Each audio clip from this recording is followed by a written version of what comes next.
Hello बच्चों, कैसे हो आप। आज हम कक्षा 5 पर्यावरण अध्ययन की वर्कशीट हल करेंगे। पाठ 17 फांदली दीवार। तो चलिए वर्कशीट हल करते हैं। प्रश्न 1, सही विकल्प चुनिए। यहाँ कुछ प्रश्न दिए गए हैं, उन प्रश्नों के कई विकल्प दिए गए हैं। आपको उन विकल्पों में सही विकल्प को चुनना है। क करते हैं, पाठ के अनुसार अफसाना कौन सा खेल खेलती है। तो बच्चों यहाँ पर सही विकल्प है दूसरा, बास्केटबॉल। ख, नागपाड़ा किस राज्य में है। तो यहाँ सही विकल्प है महाराष्ट्र। ग, एक अच्छा खिलाड़ी बनने में अफसाना के पिता की मदद किसने की थी। तो यहाँ पर सही विकल्प है पहला, बच्चू खान। घ, खेल के लिए प्रशिक्षण कौन देता है। तो यहाँ सही विकल्प है दूसरा, कोच, जिसे प्रशिक्षक भी कहते हैं। चलिए आगे बढ़ते हैं। ड़, आपके अनुसार निम्नलिखित में से कौन सा उत्तर सही है। पहला, केवल लड़कियां खेल सकती हैं। दूसरा, केवल लड़के खेल सकते हैं। तीसरा, दोनों खेल सकते हैं। तो बच्चों यहाँ पर सही विकल्प है तीसरा, दोनों खेल सकते हैं। प्रश्न 2, आपको कौन सा खेल खेलना पसंद है और क्यों। तो बच्चों यहाँ पर आप अपनी पसंद के खेल का नाम लिखेंगे और यह भी लिखेंगे कि आपको वह खेल क्यों पसंद है। आपकी सुविधा के लिए मैं यहाँ लिख रहा हूँ, मुझे फुटबॉल खेलना बहुत पसंद है क्योंकि इस खेल में टीम वर्क होता है। इसे खेलने के लिए बहुत स्टैमिना चाहिए तथा इसे खेलने से मुझे खुशी मिलती है। चलिए आगे बढ़ते हैं। प्रश्न 3, जब आपको आपकी पसंद का खेल खेलने से मना किया जाता है तो आपको कैसा अनुभव होता है। तो बच्चों बताइए, जब आपको आपकी पसंद का खेल खेलने से मम्मी पापा या कोई भी मना करता है तो आपको कैसा अनुभव होता है। आपको वही अनुभव यहाँ पर लिखना है।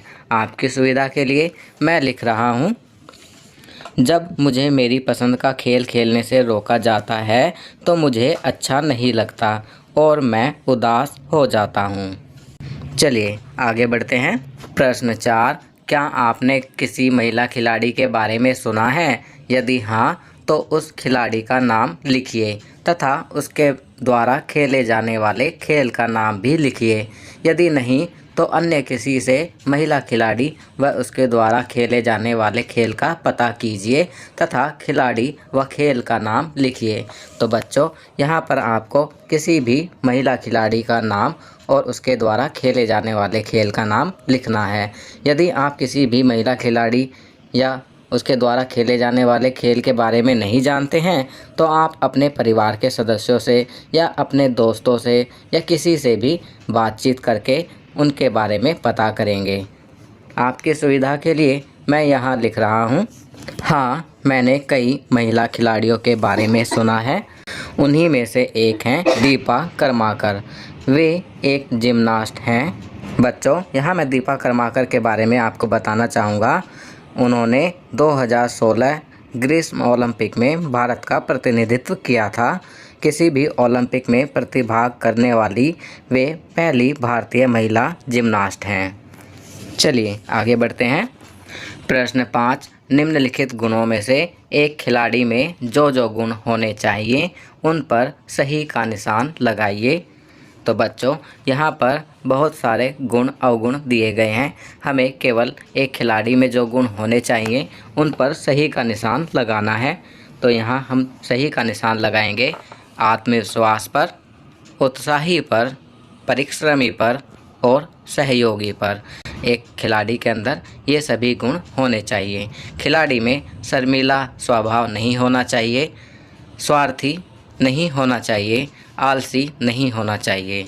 चलिए आगे बढ़ते हैं।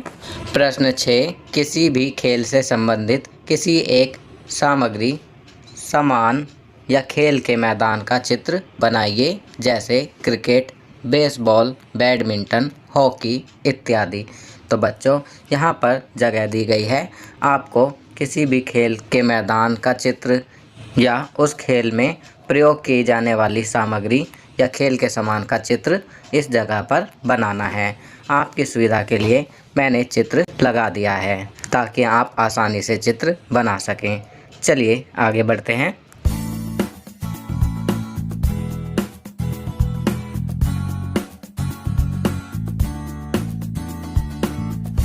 चलिए आगे बढ़ते हैं।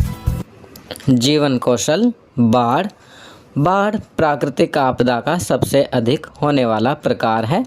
बाढ़ पानी का वह बहाव है जो आमतौर पर शुष्क सूखी भूमि को जलमग्न कर देता है। बाढ़ निम्न जल निकायों से पानी के एक अति प्रवाह के रूप में हो सकता है। नदी, झील, महासागर। तो बच्चों, आज जीवन कौशल में बाढ़ के बारे में बताया गया है कि जब पानी का बहाव अधिक हो जाता है वर्षा वाले दिनों में तो भूमि जलमग्न हो जाती है। और ये पानी का अति प्रवाह किन किन चीज़ों में होता है? नदियों में, झीलों में, महासागरों में। चलिए आगे बढ़ते हैं। यह पानी का उसकी सामान्य सीमाओं को लांघने का परिणाम है या यह संतृप्त भूमि पर बारिश के पानी के संचय के कारण हो सकता है। कभी कभी बाढ़ इतनी भयंकर हो सकती है कि वह पूरे घरों को डुबा देती है और शहरों के बुनियादी ढांचे को बर्बाद कर देती है। बाढ़ को रोकना बहुत मुश्किल है, लेकिन उसे रोकने के कुछ तरीके हैं। आपदा प्रबंधन प्राधिकरण समय समय पर लोगों को जागरूक और शिक्षित करता है।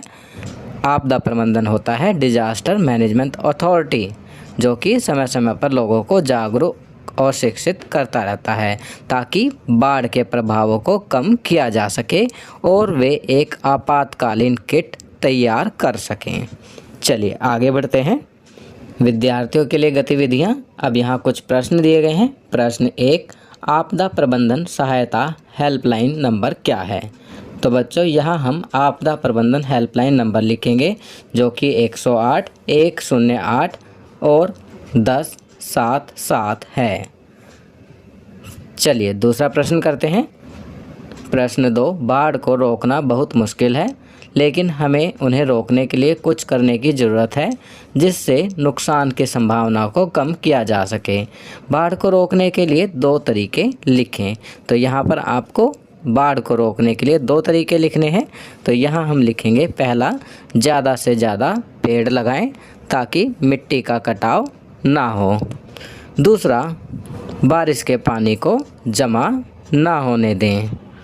इसके अलावा भी अन्य तरीके हैं जैसे नहरों का निर्माण करना ताकि बाढ़ का खतरा कम हो।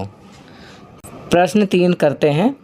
प्रश्न 3, बाढ़ के समय इस्तेमाल करने के लिए एक आपातकालीन किट में क्या क्या होना चाहिए? किन्हीं 4 वस्तुओं की सूची बनाइए।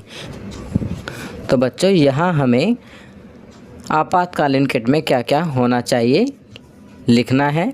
हमें किन्हीं 4 वस्तुओं के नाम लिखने हैं। आपकी सुविधा के लिए मैं यहाँ लिख रहा हूँ। पहला, पर्सनल हाइजीन किट। दूसरा, प्राथमिक चिकित्सा किट। तीसरा, पानी।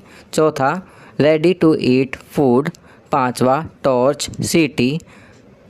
छठा, मोबाइल रेडियो। सातवां, महत्वपूर्ण दस्तावेज। आठवां, कुछ कपड़े। नौवां, कुछ रुपए नगद राशि। आप इनमें से कोई भी 4 लिख सकते हैं। चलिए आगे बढ़ते हैं। संस्कारशाला, छोटी छोटी पर बड़ी बातें। उठो जागो और तब तक मत रुको जब तक मंजिल ना मिल जाए। स्वामी विवेकानंद। खाना पीना, सर्दी के मौसम में खाए जाने वाले विशेष पकवान जैसे गोंद के लड्डू तथा बाजरे की खिचड़ी इत्यादि को आहार में शामिल करें। गतिविधि, रसोई के काम में माताजी की सहायता करें तथा विभिन्न मसालों की पहचान करें। खेल, शतरंज का खेल खेलें। विशेष, कोरोना तथा अन्य किसी भी बीमारी से बचने के लिए चेहरे पर मास्क लगाएं, शारीरिक दूरी का पालन करें, हाथों को सैनिटाइज करें तथा बार बार धोएं। चलिए आगे बढ़ते हैं। दैनिक दिनचर्या, निम्नलिखित आदतों को अपनी दिनचर्या में शामिल करें। अपने माता पिता का अभिवादन करके अपने दिन की शुरुआत करें। अपने दांतों को दिन में 2 बार ब्रश करें। प्रतिदिन स्नान करें। खूब पानी पिएं और संतुलित आहार लें। अपने चेहरे को छूने से बचें और अपने हाथों को बार बार धोएं। अपना गृह कार्य समय पर पूरा करें।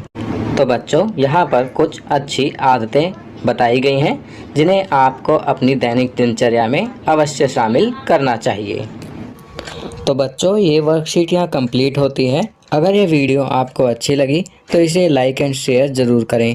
अन्य विषयों पर बने हमारे लेटेस्ट वीडियोस को देखने के लिए चैनल को सब्सक्राइब करना ना भूलें और देखते रहिए हमारा channel knowledge kingdom. Thank you.